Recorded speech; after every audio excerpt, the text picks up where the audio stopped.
आज हम लोग बात करने वाले हैं बीए पार्ट 1 हिस्ट्री ऑनर्स का पेपर 1 का चैप्टर 5।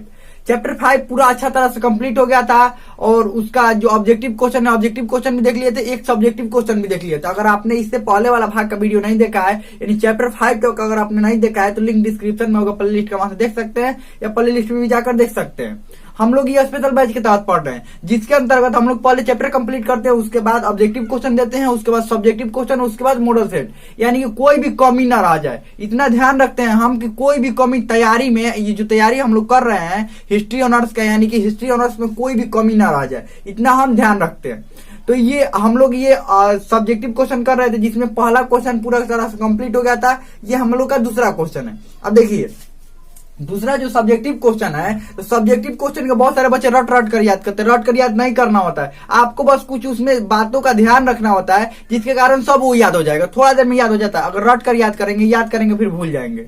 लेकिन इसमें कुछ बातों का अगर आप ध्यान रख लेंगे, समझ लेंगे, अब पहले से पढ़े क्योंकि हम पढ़ाए हैं चैप्टर 5 बहुत अच्छा से पढ़ाए हैं। चैप्टर 5 ही नहीं, सारे चैप्टर पीछे वाला सब पढ़ाए हैं, तो बहुत अच्छा से आप लोग पढ़े होंगे। थोड़ा सा ध्यान देने पर आपको सब याद हो जाएगा। चलिए इसको आप अंत तक देखते रहिए, एकदम पूरा अच्छा तरह से आपको अंत तक समझा दिया जाएगा।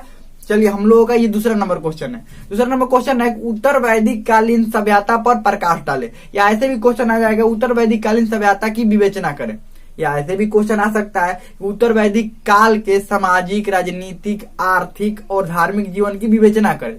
या इस क्वेश्चन को अलग अलग भी कर सकते हैं, जैसे उत्तर वैदिक काल के सामाजिक और आर्थिक जीवन पर प्रकाश डाले। ये कई बार अलग अलग करके क्वेश्चन पूछा जा चुका है। लगभग 2-3 बार ऐसा क्वेश्चन आ गया है कि सब एक साथ था, सामाजिक जीवन, राजनीतिक जीवन, आर्थिक जीवन और धार्मिक जीवन 2-3 बार एक साथ आ गया है। और 2-3 बार ऐसे हुआ है, मतलब 3-4 बार कि ये अलग अलग दोनों करके, जैसे राजनीतिक जीवन और सामाजिक जीवन बोलेगा कि उत्तर वैदिक काल के राजनीतिक जीवन और सामाजिक जीवन की विवेचना करे या प्रकाश डाले। तो सबको हमको समझना जरूरी है कि तो ये पूरा क्वेश्चन के दोनों जो क्वेश्चन बोले ना कि उत्तर वैदिक कालीन सभ्यता पर प्रकाश डाले या इनके जीवन की विवेचना करे, ये दोनों क्वेश्चन का आंसर एक ही होगा। तब देखिए अब समझने की बात है, ये कैसे क्वेश्चन का आंसर एक ही होगा, अब समझिए ध्यान से।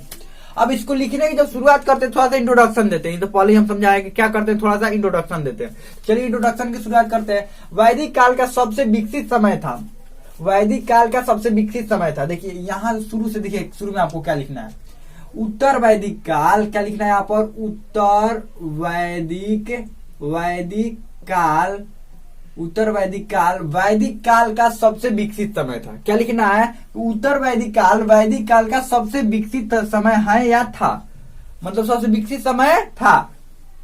इसी समय आर्यों के जीवन में महत्वपूर्ण परिवर्तन आया, जैसे कृषि में क्रांति आई और कई महत्वपूर्ण ग्रंथों की रचना हुई। इस काल को जानने का महत्वपूर्ण स्रोत है,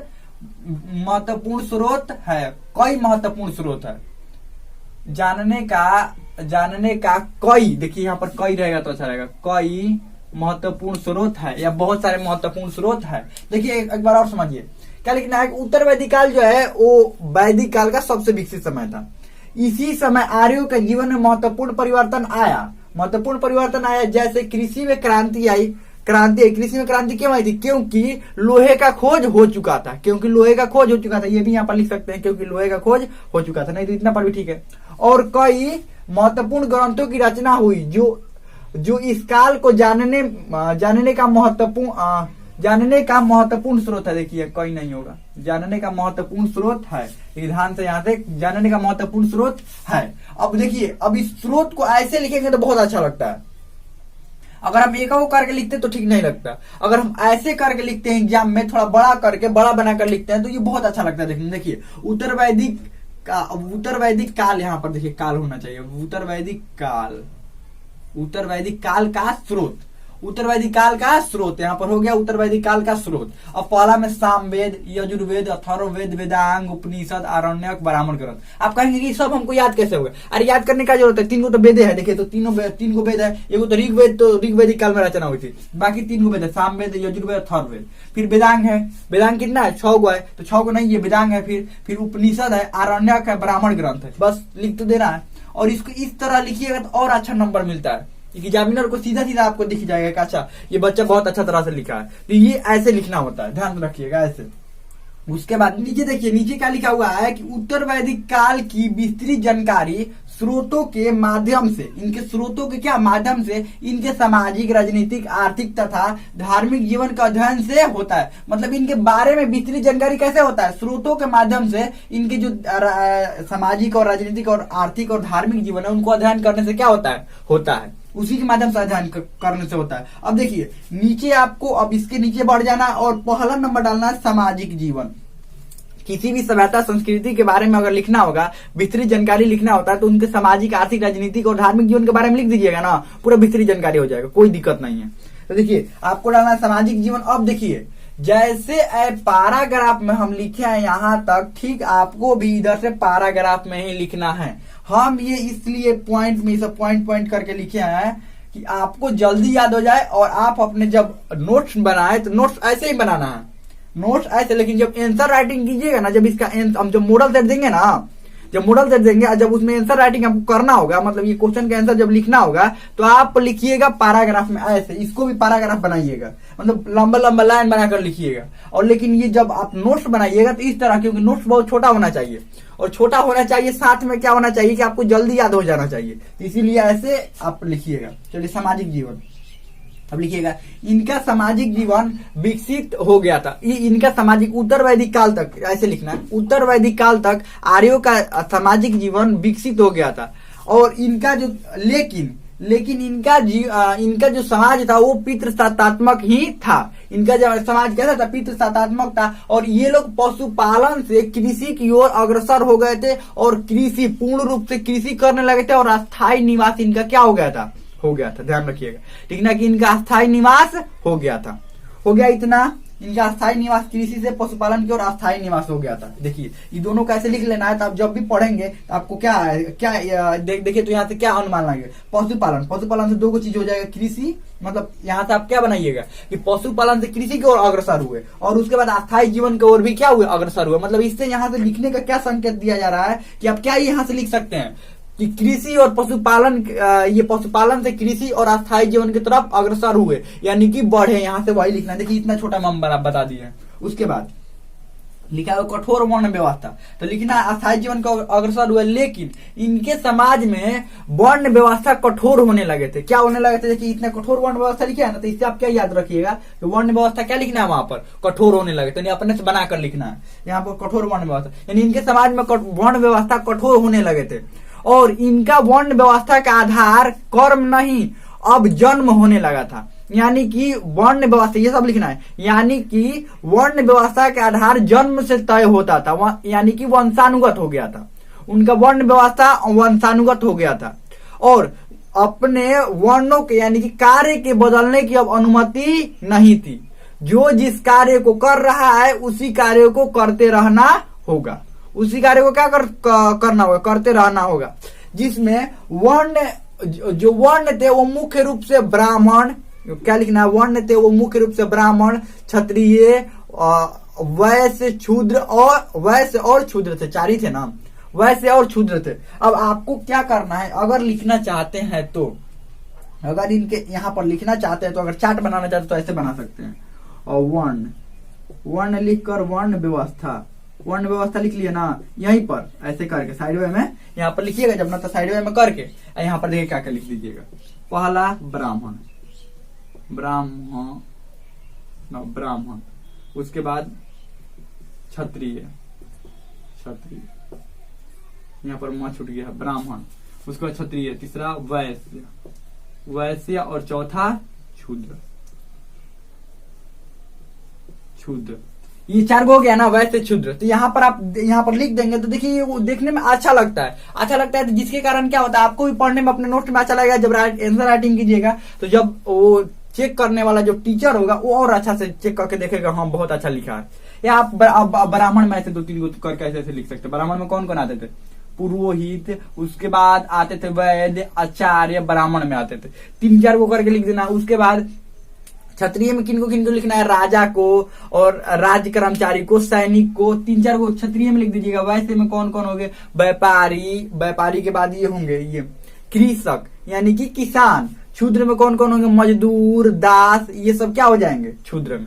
सिंपल सी बात है। आगे बढ़ते हैं। यज्ञों में वृद्धि हुई थी, अब इसके नीचे लिखना है, और इनके समाज में ब्राह्मणों की महत्ता बढ़ने लगी थी क्योंकि यज्ञों में वृद्धि होने लगा था। यहाँ पर क्या लिखना है, क्योंकि यज्ञों में वृद्धि होने लगा था और जीवन को 4 आश्रमों में बांट दिया गया था।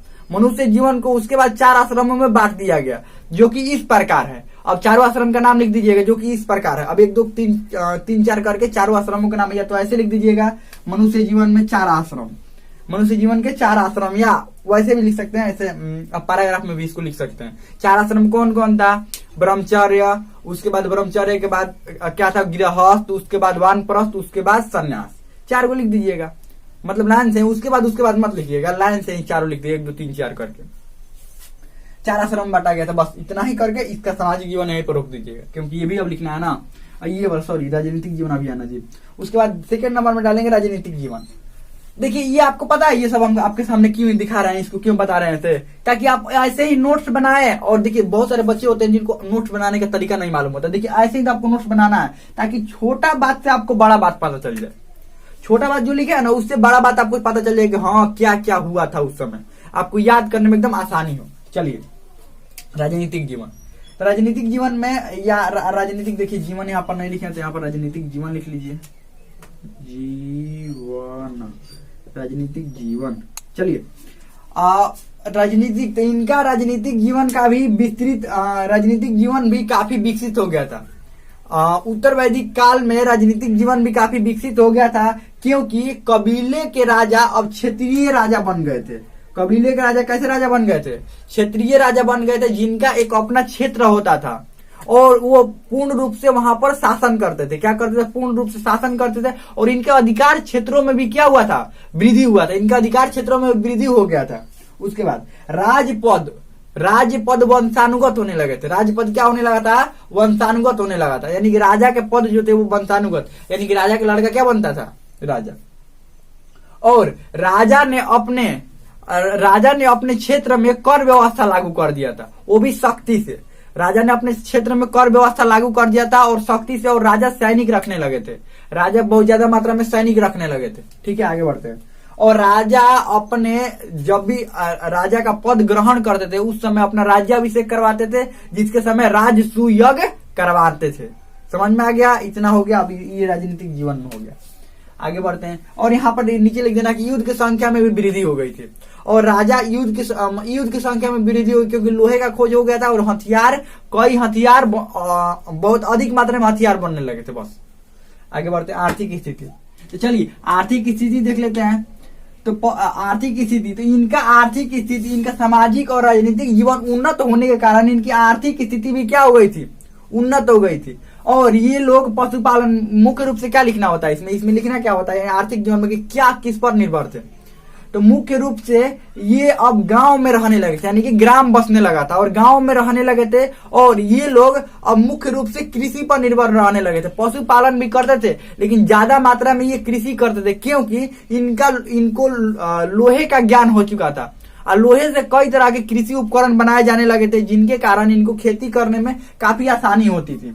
और इस तरह ये लोग पशुपालन से कृषि को अग्रसर हो गए, और इनका जीवन जो था अब अस्थायी हो गया था। और उसके बाद लोहा का खोज, तो इसमें लिखिए, देख लोहा का खोज हो गया था।